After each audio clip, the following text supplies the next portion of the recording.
It's wonderful to come in operating already from a attention surplus rather than attention deficit. That you're already prayed up. That the fullness of life has already taken you over. That there's an energy, a vitalizing spirit that's now the activity of your awareness. And some of you felt it even as you were walking across the campus of Agape. Even before a prayer was spoken, a meditation service was facilitated, before a song was sung. Some of you came in with that attention surplus, prayed up, living from the overflow, allowing yourself to be an instrumentality through which all of life can express through. For those of you who came in with an attention deficit, not anymore. You're filling up at the tank of the Spirit and allowing yourself to be aware that you brought it with you when you came here, that you're not getting it from here. This is just an activation, creating a field of resonance that's allowing you to feel that you already have it, that it's already within you, that it's already been given before time began. Before you had an incarnation, all of the presence and power and love and intelligence, all that there is has already been given to you freely. And that you're here to discover it, uncover it, activate it, and ultimately express it. So you're not coming in here begging to get anything. You are coming into a soulful resonance with what it is within you, and to allow your life to be the shout, the exclamation point of the Spirit of God, saying, I am here, I am now, I'm here, I am now, I'm here, I am now, through each and every one of us. So as we look at each other, we can feel the resonance of the Spirit saying, I'm here, I'm now, I'm here, I'm now. I'm here. I'm now. All of my needs are met. All of them. And then you're fulfilling yourself by stepping into the theme, which is the way of wonder. You're coming to an understanding that today, every moment of your life is a fresh starting point for the Spirit of God to birth itself anew as your very life. That you're breaking free from linearity. And you're coming into a holographic awareness, or an awareness that you may look like a part, but you're actually the whole of God right where you are. You're not a linear being. You're an awareness. You're an avenue of an awareness that is allowing yourself to be the fresh starting point of the Spirit rushing into expression anew. So you're not dragging your past as a carcass into the future. This moment, this second becomes a moment of righteous insight into the awareness of your oneness with the presence, and that you're walking in the way of wonder, honing your attention, looking for the signs of the Spirit everywhere that you go, so that you're on a hunt to search for the face of divinity, the first face of opportunity, the face of potential, the face of possibility, the face of the presence of God everywhere. Your attention surplus. Prayed upness. That's a word. Prayed upness. Everybody say it? Prayed upness. Use it in the sentence. I'm kidding. Your prayed upness allows you to be in that surplus state where you're in a state of wonder and awe on a regular basis. And then you can begin to discover through affirmative prayer and through meditation that you have the power to not allow a bad moment to become a bad day. I was talking to my brother Dewan this week, called me. Dewan, where you sitting, man? I know you're here. There he is right there. There he is. He called me this Friday. I was leaving Agape and was a little tired, and he called me, and we had a great conversation, great testimony about his life. And one of the things he shared was that, he drives a Harley. He has a truck, he has a Harley. He's on the freeway, and somebody's either texting or something, and moves into his lane a little bit, and he's able to avoid the crash, safety first, and his mind is a little, somebody almost ran him over. You know how your mind can get. But he caught himself, and he said, he wasn't going to allow that one moment to become a day, that one moment to become a mood, that one moment to color the rest of his week. He went on to say that in the old days, he may have ripped off that mirror. He may have said a few choice words to the person. But because of the work that he's been doing on himself, that few seconds didn't become a whole day or a whole hour, and he was able to give the guy a peace sign and keep on stepping. You see? Now, when you're allowing yourself to be a fresh starting point of the Spirit, moving into wonder and awe, looking for signs of the Spirit everywhere you go, you'll have a dominion over the attention so that little blips don't become the filter by which you see through your entire day through. Until they create a mood, until you're talking about it at the end of the day, about what something that happened in the beginning of the morning, and that it colors your whole space. And then you might even make the mistake of making a decision or taking an action from that little blip in time. You've done that. We've all done it.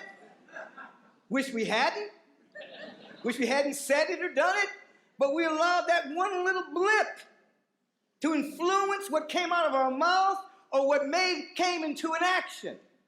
Now, when you're waking up every single day of your life and you're opening yourself up to be a fresh starting point of the Spirit of the living God, not carrying yesterday into today, but through your prayed upness, your prayer, your meditation, your declaration, your decree, your announcement, your affirmation, you begin to hone a level of attentiveness over your attention so that little blips don't become your entire day, and you shoot the gap between those little blips, and you allow yourself to be open to the eternal, and that is seeking to come into time as your very life, and you stand in an awareness of this is a wonderful moment.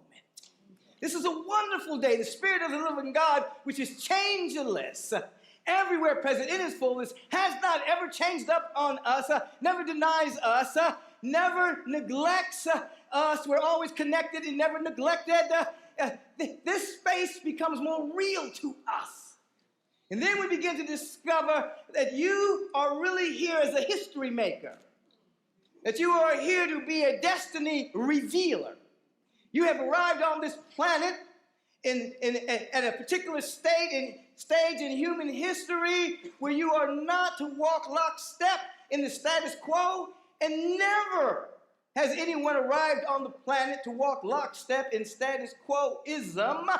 You have arrived on the planet to stretch the status quo. You've arrived on the planet to allow for your giftedness to express itself so the status quo, which is bendable and pliable, is always expanding to reveal more and more and more of the infinite nature of God. And though you have acclimated into the human experience and learned how to protect yourself and feed yourself and clothe yourself and all of that, you are keenly aware as you awaken spiritually that that's just the beginning of your incarnation, that your incarnation is truly about revealing a destiny that only you can give and share vibrationally on this planet, so that you are a history maker, not just an individual that studies history, which is a good thing to do, but you are here to make history.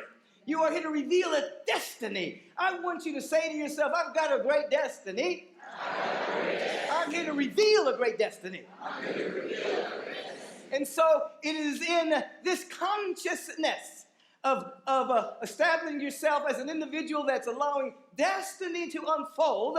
The surface mind says, how do we do this? And of course, we speak of vision, we speak of possibility, we speak of articulating our dreams, we speak of all of these things, but there becomes a moment in which you fall in love with the presence more than you fall in love with the presence, the gifts. In other words, you fall in love with God more than you fall in love with what God can give you. There is a moment in your spiritual awakening where you have done so much work, you have come to an understanding of the sacred laws of the universe, and you are using them wisely to demonstrate and to manifest everything that is necessary for the fulfillment of your life and for you to have a divine platform to release the giftedness of your beingness. But there comes a moment where you move through another stage and you love the presence more than you love what it can give you.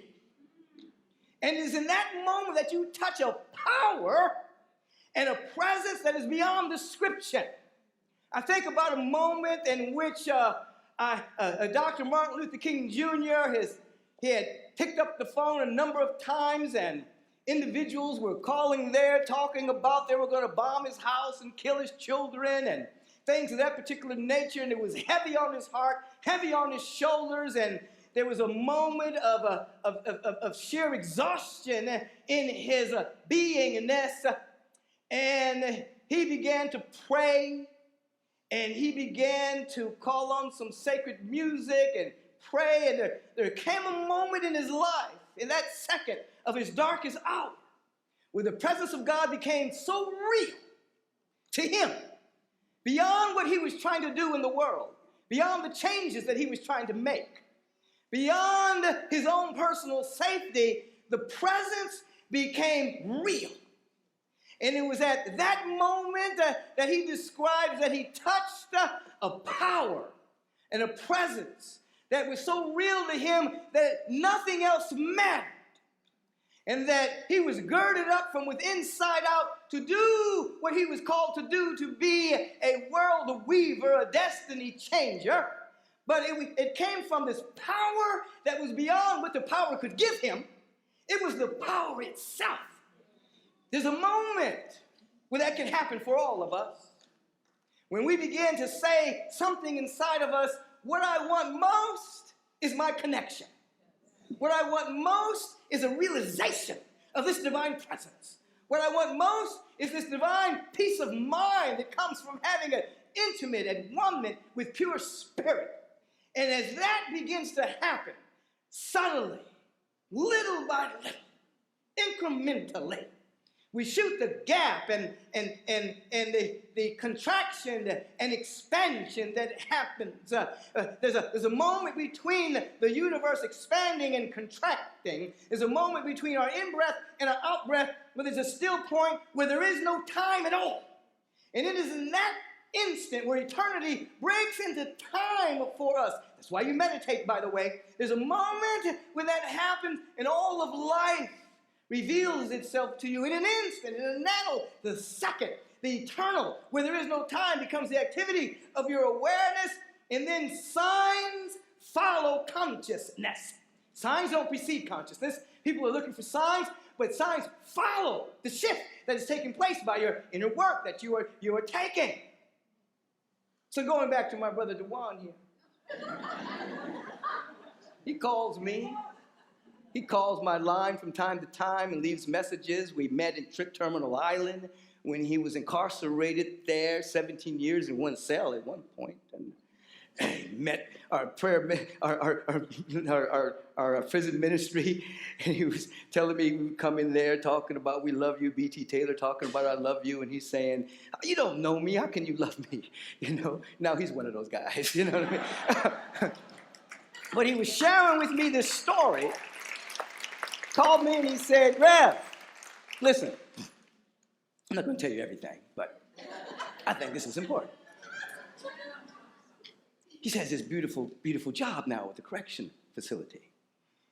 And they turn people who are about to be paroled over to him to help write a prescription for their life.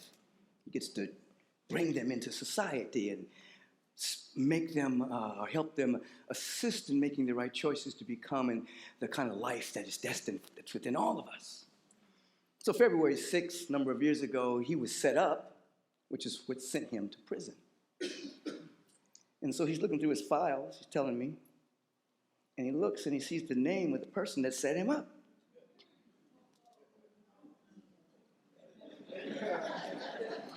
"17 years in a cell." And so he goes down there and he makes sure that he's the last person that he sees for today. He's sitting there in his suit. The guy comes to the door with his orange jumpsuit and he sees him. And he says, "What the?" Fill in the blank. "What the foolishness?" Juan says, "Yeah, this is real. This is me." sits him down, and he says, God just set us up for this. Because I want to tell you I love you.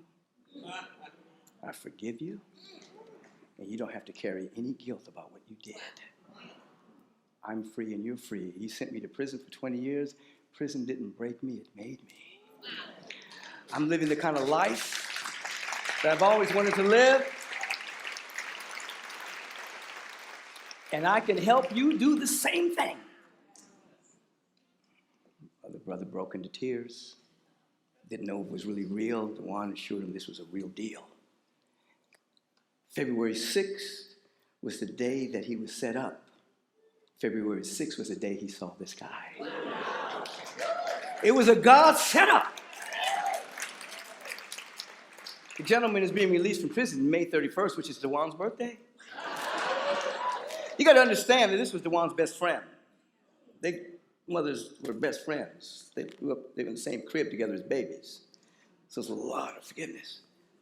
So I'm saying this to say that these kind of signs follow a change of consciousness. The inner work that he's been doing over the years. He knows my stuff better than me. He's quoting me left and right. Did I say that?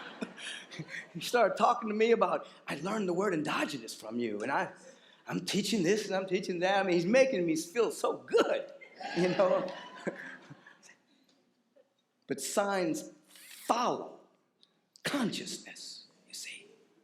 And so he had a God day, in which on the very day that he was set up is the very day he met the person a number of years later that set him up so he could forgive him and love him, set him free, and then help move him in the direction of the kind of life he's now living.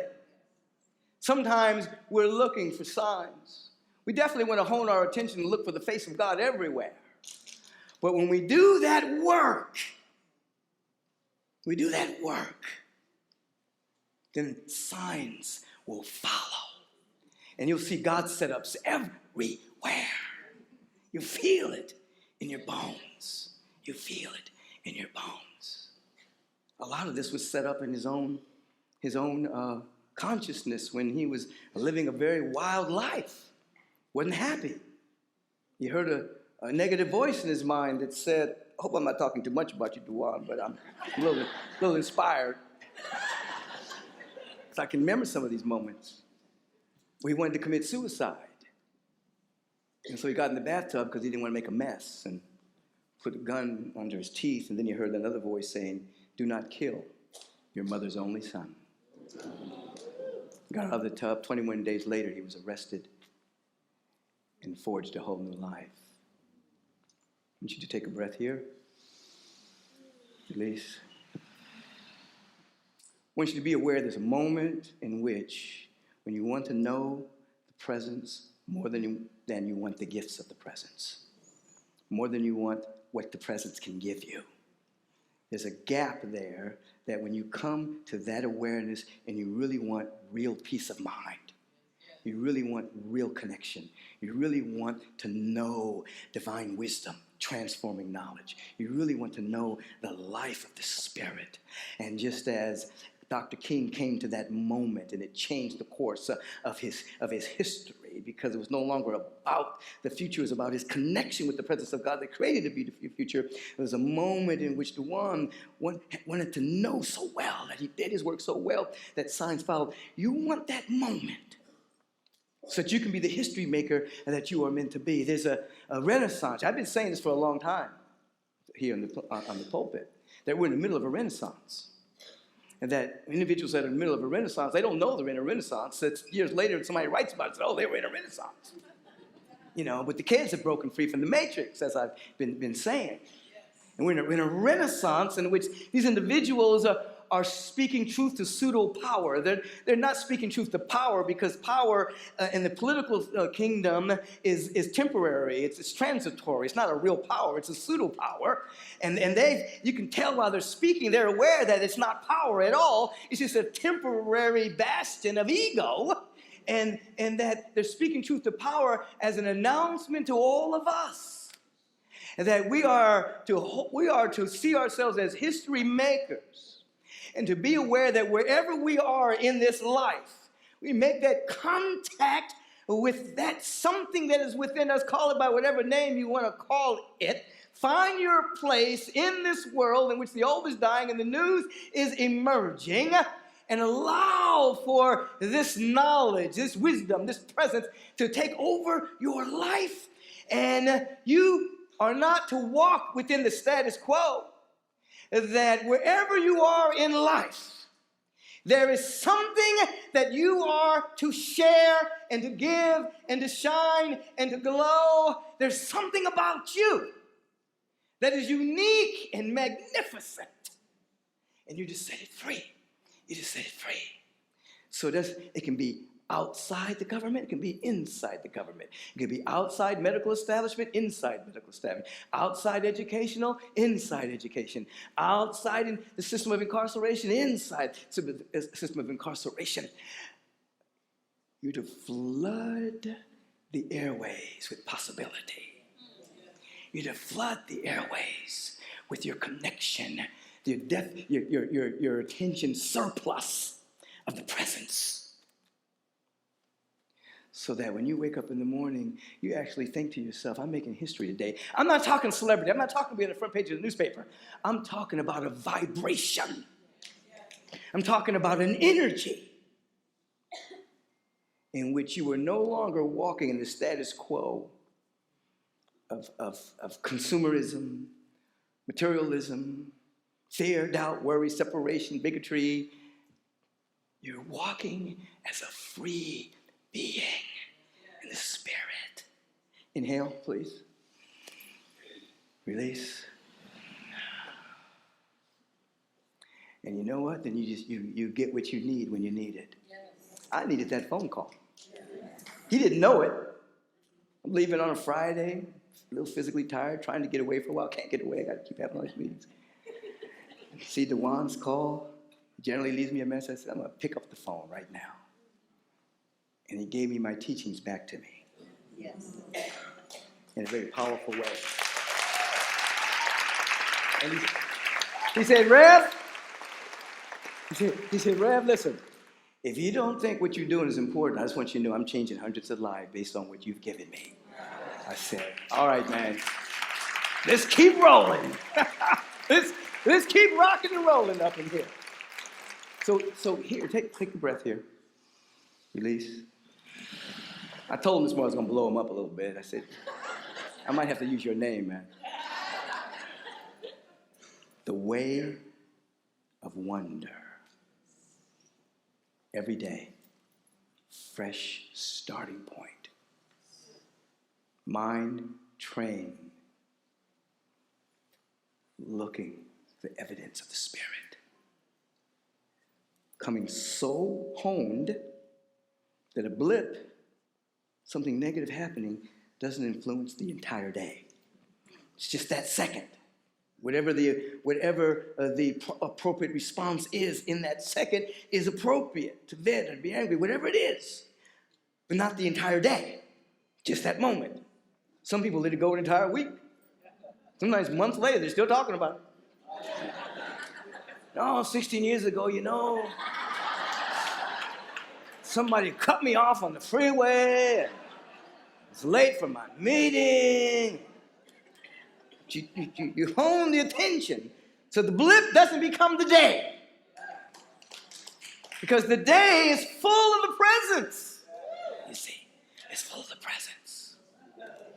And then you realize, you know what? I'm on this planet for a brief period of time or a long period of time, relatively. I'm making history now. There's a destiny that's trying to be revealed here. And I'm moving to a stage of consciousness where the presence, by whatever name you call it, I want this knowledge, this feeling of the presence more than I want a particular outcome. Because with this power and this presence, the outcome is limitless. Illimitable good, because it's not based on what I want. It's based on what it is. Timeless, dimensionless, isness, nowness. And then I start to see synchronicity and serendipity and coincidences. I start to see the signs following that. And then I'll find my place in the renaissance that's now happening. The overflow of structures being changed. Pseudo power being called what it is. So that the real power, which is the presence of love and beauty and harmony and wholeness, becoming the very activity of our awareness, re-engineering and re-enchanting our imagination so that we can begin to see a kind and just global society and speak about it as if it's happening now, because it is, in conclaves around the world. And as Barbara Marks Hubbard and I were talking about on Facebook Live on Friday or Thursday, whenever these days kind of run together,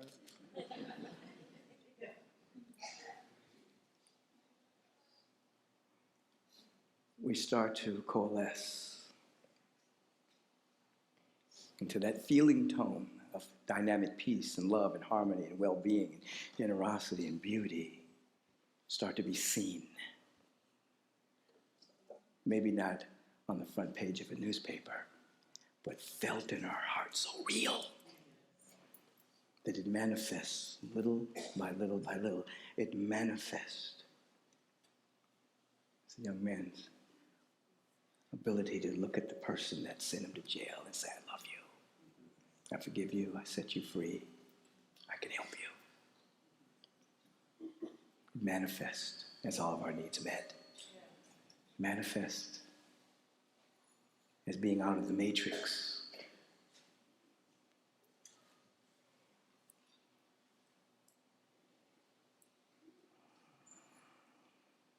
Feel it in your bones. Feel yourself coming out of protective, defensive, operating through scar tissue. Feel yourself coming into that place within you that's never been hurt and allowing it to shine. Attention surplus, prayed up, re-engineered imagination, re-enchant your creative imagination to see possibility right now.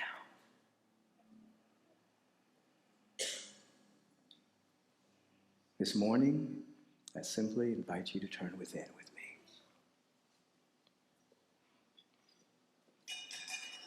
And to start with an awareness of such gratitude and thanksgiving and appreciation that it overflows the banks of your present paradigm and you're just grateful for no reason at all. That gratitude just takes over your life. That you allow this to take place. Gratitude for nothing at all, just grateful to be alive, awake and aware. It's a feeling tone of you being an announcement and an exclamation point for the ecstatic presence that is never an absence. And allow yourself moment by moment by moment by moment by moment to recognize His presence back of everything, beating your heart, living and loving and giving and sharing through you.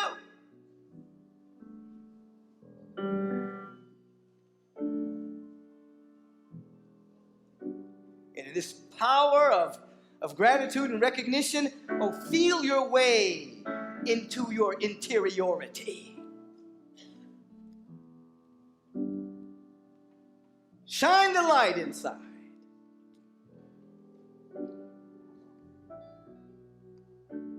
And begin to see, become aware.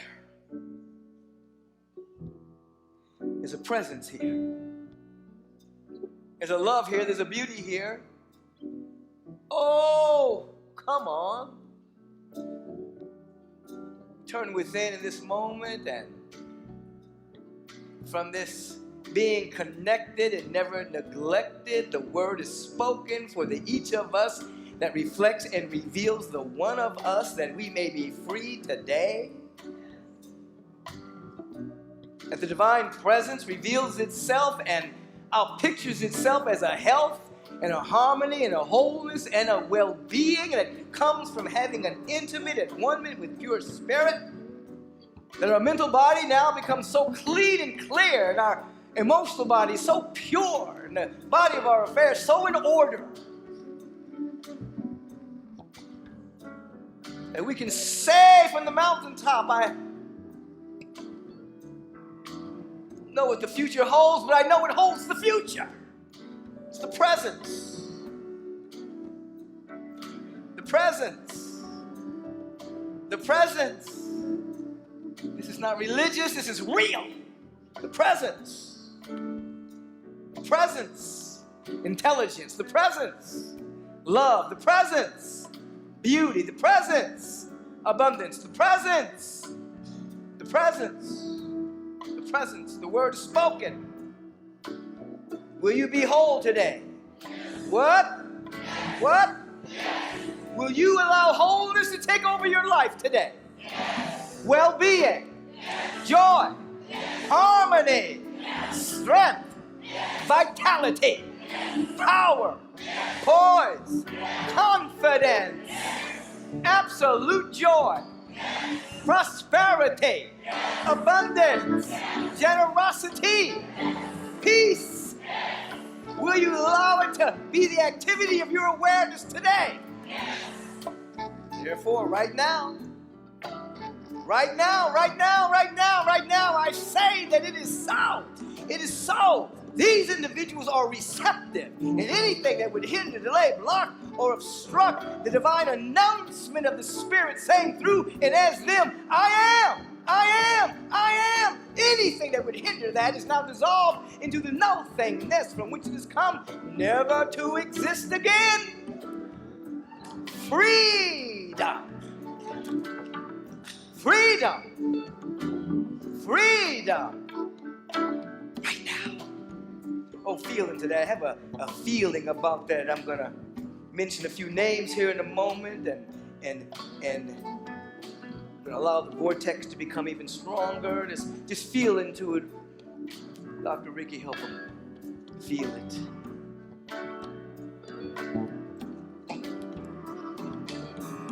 Creator has a plan. The Creator has a plan for all of us. The Creator is the plan. The Creator is the plan for all of us. The Creator has a plan for you. The Creator has a plan for me. The Creator has a plan. The Creator has a plan for all of us to begin in love. To begin in love. To begin in love and end in joy.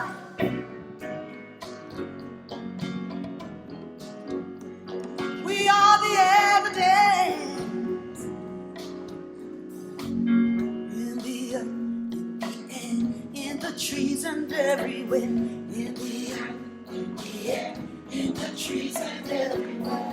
In my heart, in my soul, let the beauty now unfold. In my heart, in my soul, let the beauty now unfold. Take me high, take me wide, to reveal the love inside. Take me high, take me wide, to reveal the love inside. At the end of all this, may I melt in total bliss.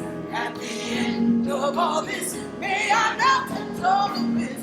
Total love, total joy, total love, total joy, total love, total joy, total love, total joy. The Creator has a plan for all of us to begin in love. Well, to begin in love.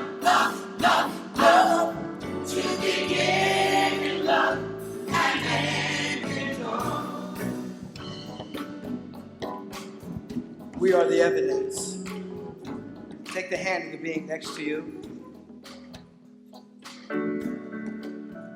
Feel the power of a praying community. Prayer is not religious. Prayer is touching reality without trying to get anything from it. It's to have a realization that what you're praying for, you already have it. And it's now we're having a realization about it.